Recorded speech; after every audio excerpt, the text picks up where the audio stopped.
Yeah, one of the biggest things that I see affecting people's health today is fear, stress, anxiety, depression. And that's not necessarily new, but I think it's at higher levels than I've seen for maybe ever, or at least for a very long time. It's Dr. McLean, Vital Energy Chiropractic. Let me share with you this story. I think it might help you. Maybe you've heard this before. It's about two monks, and these two monks are traveling through the forest, and they come to this large river. And the river's flowing pretty fast, and there's this beautiful woman that's standing next to the river, and she wanted to try to cross the river, and she said, I can't do this by myself. Can you help me? Now, these two monks, it was an older and a younger monk, they have taken a vow to not touch a woman. And so they kind of looked at each other like, oh, what do we do? We're here to serve people and help people, but we're not supposed to touch women. So the older monk just kind of shrugged his shoulders, and he picked this girl up and put her on his shoulder and walked across the river and got to the other side and she said, thank you very much, and they went on their way. And so then they crossed the river, these two monks, and they're walking along through the forest, and this younger monk is just beside himself. He's like, I can't believe that he just did that. He's supposed to be teaching me, and he touched this woman. We took a vow to never touch a woman. I can't believe he did that.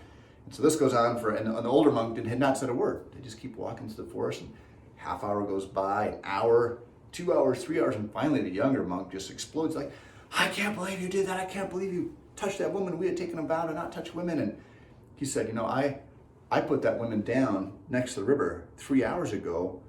Why are you still carrying her?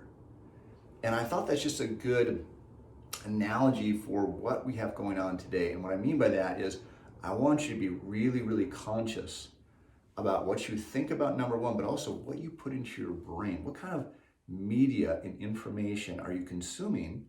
And what are you allowing to go into your brain? Now, it's hard to totally avoid this stuff because it's just everywhere.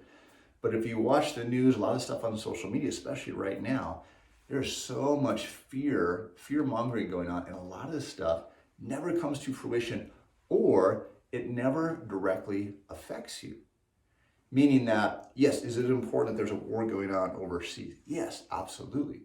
But if you are not involved in the military, or your loved ones aren't involved in the military, you don't need to know every little thing that's going on every single day. And all this stuff they keep predicting, again, most of those things don't ever come to fruition.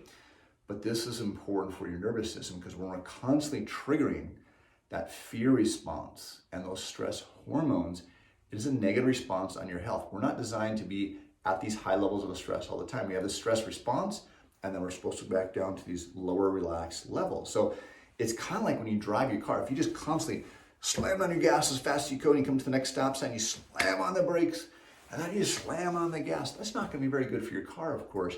It's the same thing for our nervous system. And that's one of the most common things I ask people. If somebody's been coming in regularly, they're getting adjusted and they're doing really well, and all of a sudden they come in one time and they're really, really tight, and they're much more subluxated than normal. The spine's really out of alignment. And I said, hey, anything different going on? I'm like, no, I didn't do anything different. Didn't have any falls or injuries. I'm like, how about your stress level? Anything different going on stress-wise? Oh yeah, I'm totally stressed. That's the most common thing I see when people are really at a higher state of dysfunction. It's stress.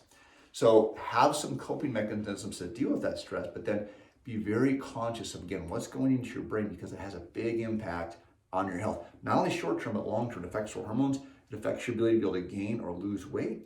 It affects your ability to either get or not get things like heart disease and cancer. Huge, huge factor. So just like you be conscious of what you put into your body as far as what you eat and how much exercise you do, be very conscious of your emotional stress levels and pursuing peace.